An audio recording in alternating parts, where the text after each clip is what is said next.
Buying a business for $100. You've seen the ads. Buy a six-figure business with none of your own money. Let's kill that myth in the first 10 seconds, because in the real world, if you want to buy a profitable small business in the US in 2026, you're realistically looking at putting down somewhere between $30,000 and $70,000 in cash, even when a bank finances the rest. The median small business sold in the US last year went for $350,000, with actual profit, not revenue, profit, of around $159,000 a year. That's real data from BizBuySell, the largest business-for-sale marketplace in the country.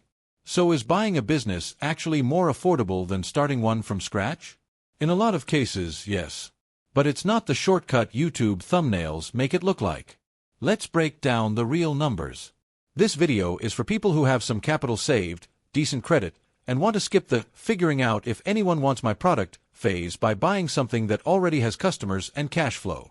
It is not for you if you have less than $15,000 available, if your credit score is under 650, or if you're hoping to run the business as a side hustle without ever showing up. Buying a business is still a full-time job on day one. So what does buying a business actually mean? You're not inventing anything.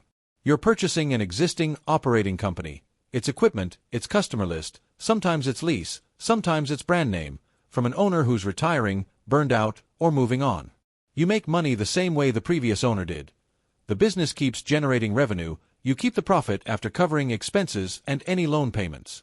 The appeal is you skip the slow, expensive part, building a customer base from zero, and step straight into cash flow, assuming the numbers you were shown are real. Now the demand side, and this is the part most people skip.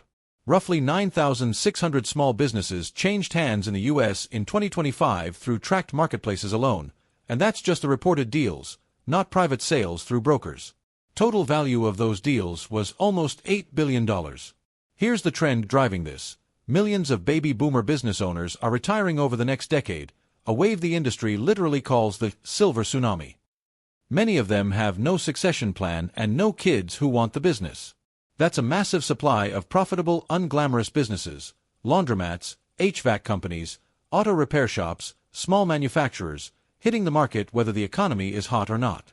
On the buyer side, the profile has shifted too. Surveys show the majority of buyers today are people leaving corporate jobs, chasing more control over their income and schedule, not serial entrepreneurs. Let's talk numbers.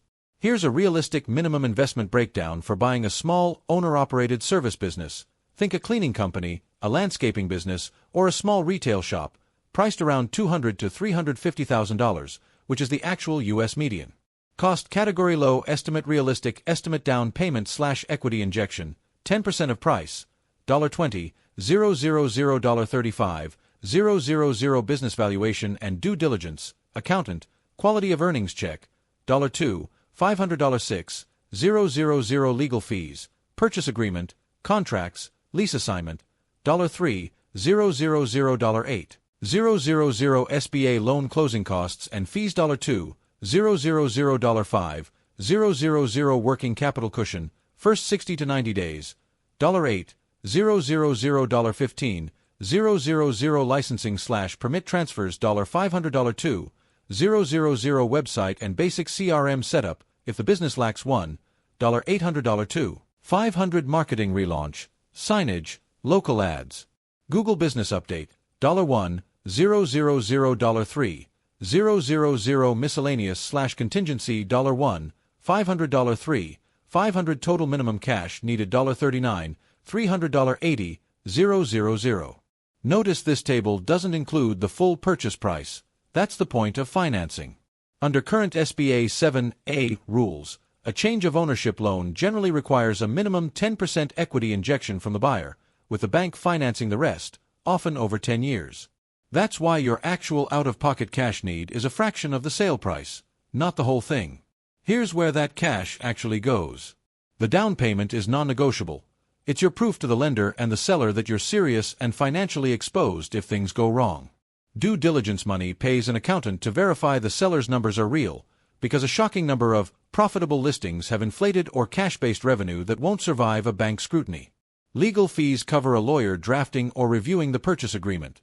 Skip this and you inherit hidden liabilities. Working capital is your buffer for the awkward transition period when some customers leave because the owner changed, before you've stabilized relationships. Monthly operating costs after you take over typically run whatever the business already spends: payroll, rent, supplies, insurance, plus your new SBA loan payment. On a $700,000 loan at current 7A rates of roughly 7 to 10% over 10 years, expect a monthly payment in the $8,000 to $9,000 range. That has to come out of the business's existing cash flow, which is exactly why buyers only look at businesses with strong, provable profit margins. Income potential, realistically. Conservative case.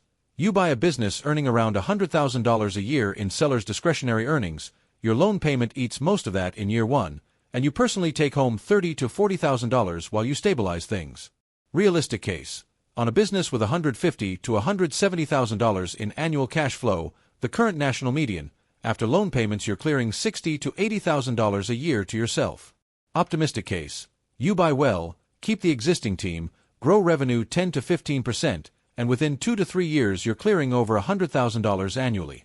Average profit margins on small acquired businesses run 15 to 25%, service businesses tending toward the higher end.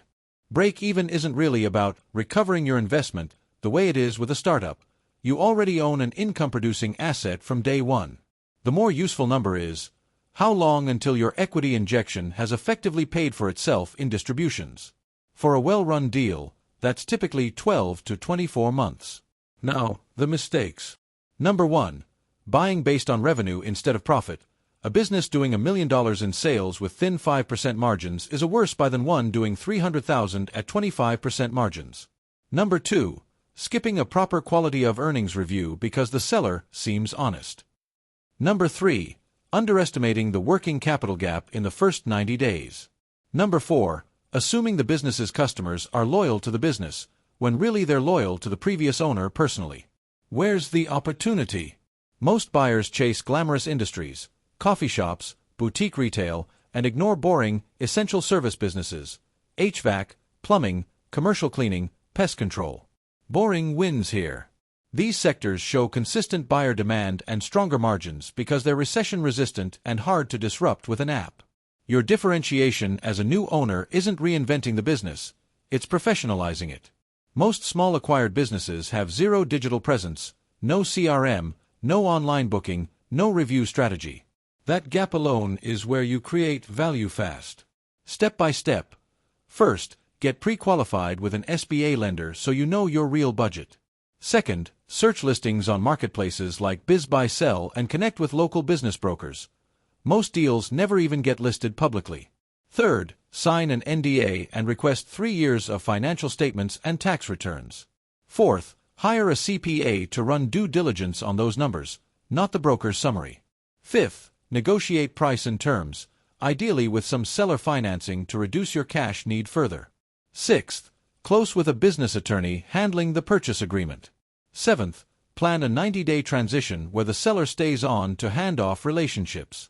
On tools, most owner-operated businesses you buy will have outdated or non-existent systems, and this matters because banks, customers, and even future buyers judge a business by whether it looks professionally run. You'll likely need a functional website that doesn't look like it's from 2011, a simple CRM to track customers and follow-ups instead of a notebook, and possibly a booking or invoicing system depending on the business type. This is genuinely useful because a modern digital front door increases both revenue and resale value later. If you want this handled properly instead of duct taping something together yourself, SoftAngles builds websites, CRMs, and business software specifically for owners in exactly this situation. You can book a free consultation and get a cost estimate, links in the description. Marketing after you take over splits 2 ways. Online, claim and optimize the Google business profile. Most acquired businesses have neglected this completely.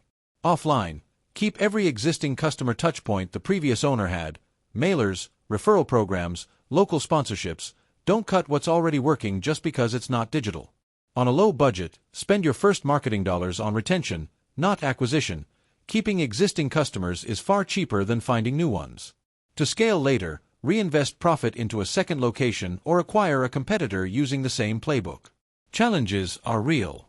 Financing takes 90 to 180 days on average to close. Patience is mandatory. Sellers sometimes misrepresent numbers. Employees may quit when ownership changes. And integration, actually running the thing, is harder than the pitch deck makes it sound. Do this. Verify every number independently. Always use a business attorney. Always keep a cash buffer.